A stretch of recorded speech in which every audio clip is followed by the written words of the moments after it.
The reason why I'm making this video today is because my younger founder self would have loved to also see what the side of entrepreneurship looks like that is rarely talked about. Which is the side where you go after a company idea, you invest money, you get people together in a room, you tell the world about all the great things you're going to do, but then you're confronted with the reality that things are not working out. Around a year ago, I had this idea together with my co-founder Björn of building a venture studio that wants to invest into young founders, creatives, those type of people who have an idea that they want to build and bring into the world.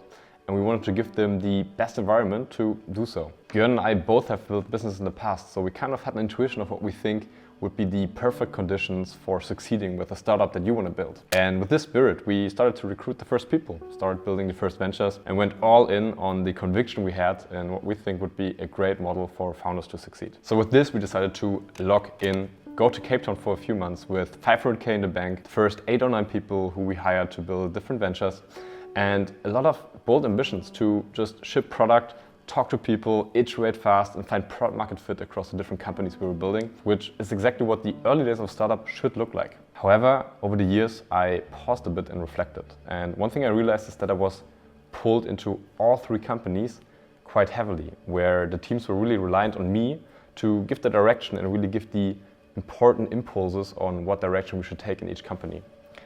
What I realized for me is that this was draining me more than energizing, which was something I didn't expect at the start, however, just figured out as we tried that thing. So in January, we decided to switch things up a bit. Björn and I told the team that you have 2 options. Either you now have 90 days to truly be the leader of a given company, be the founder, step into figuring things out and making significant revenue, or you get 10K from us now straight to your bank account to do whatever you wish to do in your life. And to us, this was a great test to also see who is in it for the right reasons and who would be better served in a different role. Because being a founder is such a unique combination of things that need to come together for you to succeed in this game. Although we see so many, entrepreneurs calling themselves founders, and it feels like everyone is a founder nowadays.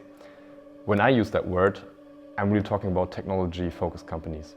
Those companies where you try to find a product market fit, where you want to really grow extremely large, extremely quickly.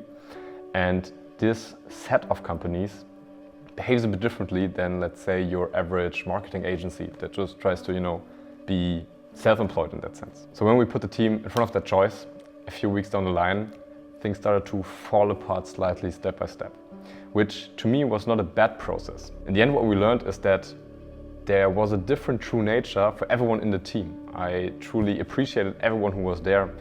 Everyone was doing really good work, and I think in their capacities are very talented human beings. However, for this unique skill set of being a founder, not everyone, I think, was ready to meet this standard that we are also setting for what we wanted to build. So after things slowly fell apart, I was back at square zero, together with a few people who still love what we did with Acta and the spirit, the culture we were building.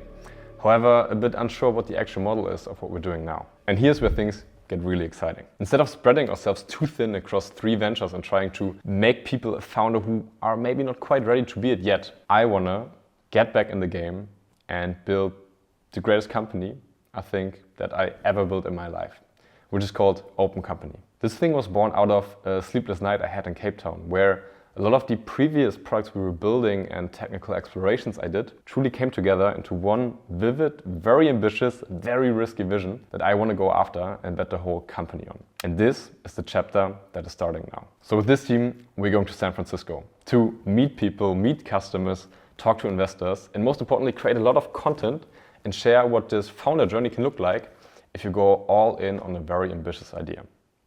I haven't told you much yet about the market, because this is something I want to do in the coming weeks by documenting every single week what we're working on. However, what I can share with you already is that it's going to be in AI, and it's going to be fully focused on the cutting edge of what is possible with agents and AI today.